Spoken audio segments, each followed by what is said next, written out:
Hello, Truth Seeker 333 here. As you can see, I dyed my hair because I went on a job interview today, and I feel like the gray hair may have been getting some hindrances from the gray hair.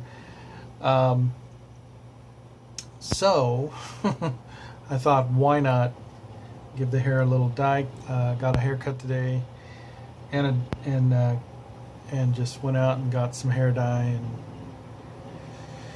so hopefully that'll help. So I wanted to go ahead and throw in my 2 cents on. Well, first of all, let me just state, I when I do videos on autism, I'm speaking still from the point of I have not been officially diagnosed as being on the autistic spectrum. It's just that in this last 6 months or so, in just falling into this, realizing that a lot of my core of who I am really falls in line with those individuals that are on the autistic spectrum. Like, one of those like moments, it's like aha moment, like it just makes sense, like you just relate so much to a certain group. But whether I'm on the autistic spectrum or I have tendencies or something, or whether I somehow I'm relating, I'm in a sense, I feel like I'm empathizing, but that's what this video is about. It's about empathy and autistic spectrum. And the gal who brought it up this week was Holly Lindquist, and I'll put her link in the video. She was discussing stereotypes and the definition of empathy, and so I kind of wanted to come at it from what I'm looking at it, and kind of examining some of the situations in my own life, and I'll let you be the judge and let everyone else make a decision on what do you think? What do you think about how I'm experiencing empathy? Okay. Well, first of all, when you do Google that definition, empathy, the first thing that comes up is the ability to understand and share the feelings of another. Okay. Now, I looked at this earlier today, and I have to be honest with you, I kind of missed that word share, share the feelings of others, because in my own head, whenever I think of empathy, I just think, oh, I know how that person's feeling. But when it comes to the definition, it's not just about understanding or putting yourself in somebody else's shoes, but somehow sharing that between two people. And I think that's where, like, it kind of hit me here a while ago. I was thinking, that's not what I ever thought empathy was. To me, empathy was just understanding how somebody else is feeling. And so when it comes to this idea of sharing with another person, it's not that I don't have that ability, like it's not that I haven't done that. It's just that I think that there's a lack of expertise in this area. It's like a dulled sense of other people's cues and facial expressions. To me, I read basic facial expressions, and my whole life I have totally felt adequate and said to myself that I understand like small facial cues and such, but I'm realizing that actually I don't catch it all. I just don't. And so I have a few stories that I wanted to go over, and the first one is when I was about 8 or 9 years old. My father had a serious event occurred. He was a manic. He was diagnosed manic depressive, and he's probably autistic too. I wouldn't be surprised. But he was taking lithium on a daily basis. And one night when he was out with my mom, he accidentally took the lithium with a glass of champagne. And that's not something you do. You don't mix alcohol with lithium and stuff like that, okay?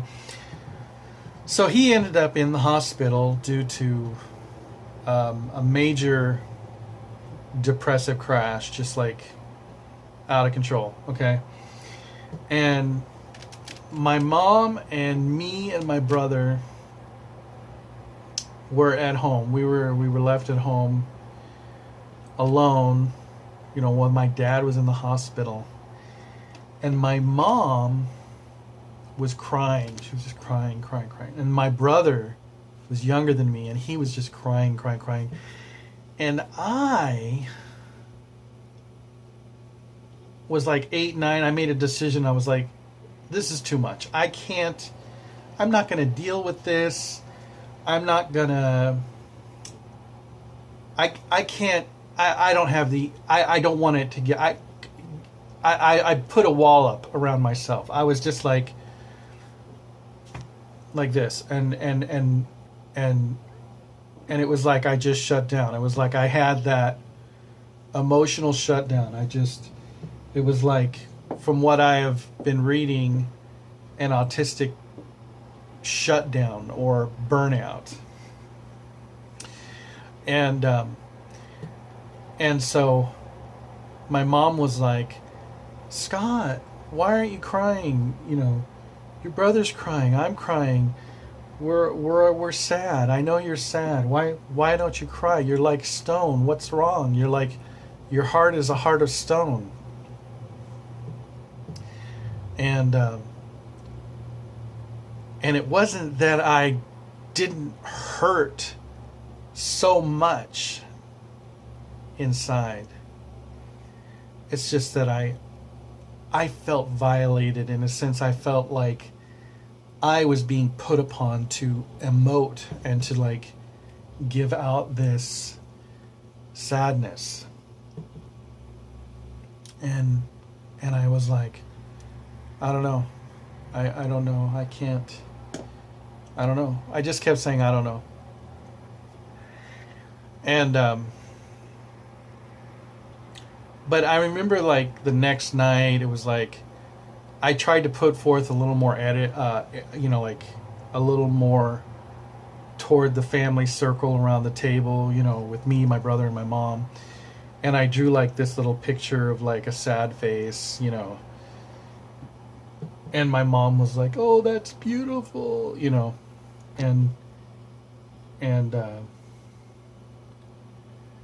but for me, I was like, it just pained me just to do that. Because it was like, she was like, I want you and your brother to make get well cards for your dad. And so like I'd put these little like Laurel and Hardy sad faces on like a card, and I was like, and then my mom like just broke down and cried over it, and I was just like, inside I was just like, oh, I can't handle this. This is, oh God, So, but I was just, stone faced, and so this is kind of like the first time that I kind of remember like an outside influence like looking at me like my mom and saying, what's wrong, what's happened to you. And but like I said, it wasn't that I didn't feel anything, or that I didn't know how my mom felt, or my brother. It was just that I couldn't do it. I could not. I needed to get away from it. I needed to recoup. So, so let me go on to the next example. More recently, in my last job that I had, I had a manager who was essentially manic and crazy and like up and down and like crying at his desk at times. I know it's horrible to laugh about, but he's a really good guy. But anyway, he was always really stressed. We had to meet month end, and it was an accounting department, but me, I just always sat at my desk across from his cubicle and adjacent to the controller's office, which was a hard thing for me anyway, because I had like two people staring at me like all day long, and like, so I kind of had to like position some books, to kind of block, angles and such, so that I wouldn't feel so trapped. But okay, so I'm talking to my manager one day, and he says, I don't get you. And I worked there for 4 years, okay? And he says, don't you get anxious or like nervous that we're coming to the end of the month, and like we got to get all this done, we got to get it done, and like I never see you like nervous or anything, right? And I told him, like, I was like, no, I'm always nervous inside. I'm always like, on edge, and like I really couldn't believe that he didn't see that, okay? Because that's just, I guess, how I am. I'm sort of living through the people around me, and I know how they feel. I definitely know what they're going through, but they don't know what I'm going through. And so I'll just leave it at those two examples, and I'll just say this. In general, I feel that I'm a very good judge of people. I feel that I'm very considerate of others, in a group setting. If somebody needs a chair, or if somebody needs another glass of water, or I'm right there to go into the kitchen, get another tray of whatever, and they're like, oh wow, how did you know I wanted this? Because I can see those subtle cues. I don't know if I'm seeing it or if I'm just like, I know it's like, but I could get into more of that, but I would like probably to have more specific stories to tell you about it. But I've always been kind to strangers, and I've always connected with people very easily, no matter what. The whole empathy, like understanding where people are coming from. It gets back to that whole thing about sharing. Now, if I'm able to talk with somebody and I'll say something, then they'll be like, "Oh, yeah, okay, you know what I'm talking about." But if I'm just standing there listening and I never feel like, I just feel awkward and I don't want to say anything, I don't want to jump in, then they never know. They never know that I know what they're saying. They never know that I know what they're feeling. But anyway, I thought I'd share that with you all.